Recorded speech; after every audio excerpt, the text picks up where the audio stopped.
ధనవంతుడైన తండ్రి తన 10 ఏళ్ల కొడుక్కి పేదవాళ్ళు ఎలాగుంటారో, ఎలా జీవిస్తారో చూపించాలని ఒక గ్రామానికి తీసుకెళ్తాడు.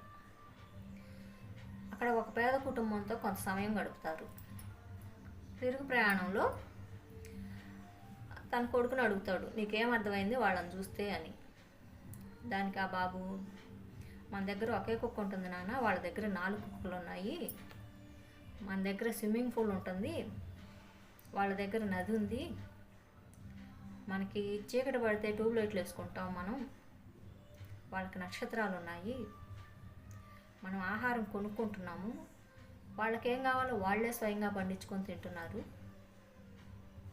మనకి టీవీలు, ఫ్యాన్లు, ఫోన్లు ఉన్నాయి.